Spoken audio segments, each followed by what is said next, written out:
Hello. This is my post-gym check-in. I don't know what time it is. Shoot, I forgot to look at the clock. I'm guessing it's, I don't know, about 11 o'clock, maybe quarter to 12. It's close to noon. I've been home for hours now. I ended up passing out on the couch for about 20 minutes with the cat. And then I woke up upset, and I don't know what triggered it, but um, just kind of, I don't know, like my arm was jerking in tears and my cat decided to bite me. So, in sort of like a liminal state of consciousness and sleep, I was upset and my cat bit me and brought me back to reality. So, it was kind of weird. I don't think I've ever done that before, but I was Googling a little bit, trying to figure out what that meant um, psychosomatically or whatever is the word I'm looking for. But anyway, yeah, maybe I guess part of my awakening process, shedding an old skin. Yeah, so I've spent the last hour kind of just puttering around on threads and Instagram and Reddit and reading people's comments and offering my lived experience. Um, I should have recorded those as videos actually, just as a documentation of my own current state. You know, as one guy there sounded like he was right in the edge of a bridge, and I was doing my best to kind of talk him down. At least I think it was a him. It might have been a her. I don't know. Reddit is kind of weird that way. Never know the gender of people you're talking to. So when I'm like, yeah, dude, then I think about it and I'm like, shit. Nor do you know the age. I had a woman, I guess, that was not a woman. I don't know. What are you doing on YouTube posting adult type theme shit if you're not 18? But anyway, she had made a comment that just kind of made me chuckle. And all I said was, where is this woman? I need to meet her. And I meant like the archetype, not her, because fuck, I had no idea what she looks like, man. Maybe I don't want to meet her. And anyway, she came back and said, yuck, you're an old man. Get away from me. And I commented, just, hey, calm down. I meant the archetype, not you. Then I thought about it and I thought, fucking stupid, just delete it. So I deleted it. And I don't know how to block people on YouTube, but she hasn't responded. So water under the bridge. Just kind of a weird feeling of, what the hell did I just get myself into online? Holy moly. Yeah, anyway, I've been listening to Joe Dispenza type videos, Lewis Howe's podcast, and what's that other guy's name? Bob Bilio, something, all these motivational type people, and Joe Dispenza, reality creation. Then I started drifting off to some Neville Goddard stuff, and it's interesting stuff, man. If you had asked me about this shit even 6 months ago, I would have told you to, I don't know, I wouldn't have been receptive. Maybe. I mean, it would depend on who told me. The who told me a lot of that stuff, and I was listening intently because it interested me, and I was trying to, I don't know, be interested in her things. But lesson learned.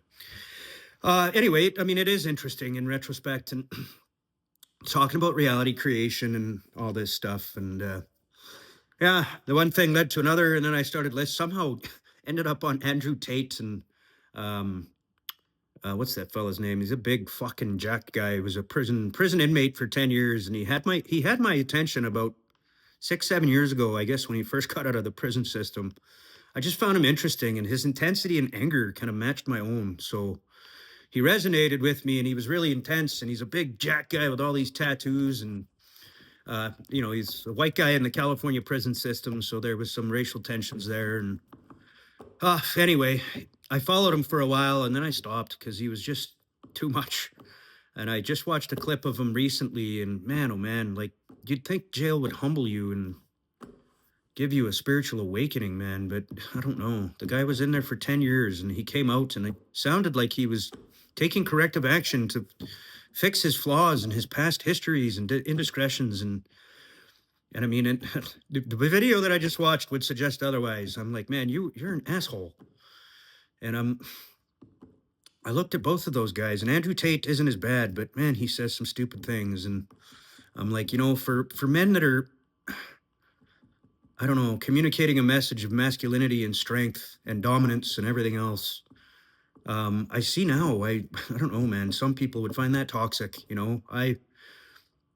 I look at the men in my life that I've idolized, man. I mean, I've had some family members, and my very close friend Keith, that I'm hoping to one day do an interview with him on the podcast about positive masculinity. I mean, he's had his moments of, chauvinism type behaviors, but he's a very different man today. He's calm and he's non-judgmental, and you know, he doesn't fear anybody. And by extension of that, no one would fear him, and to me, that's the true leader of men, like a superhuman level of stoicism and calmness, man, that even people you disagree with shouldn't feel scared to be around you and threatened by you. And that's the kind of person that I want to become, man. I don't ever want to be angry and resentful or targeting people. Like, what a stupid, goofy way to go through life, man. I don't know. I would never follow someone that belligerent into war, because I'm like, fuck yeah, you're going to lead me into the battlefield and get me shot and killed. A true leader would kind of lead by example. And that's kind of what I see in men that I truly respect. And I don't know how to get there, man. Just daily practice and affirmations and meditation and I don't know. The journey is long. The tunnel is long, but the light at the end is invisible. Not invisible. It's invisible. It's, what am I trying to say? It's in sight. I can see it, Captain. I'm heading in that direction, I think. Anyway.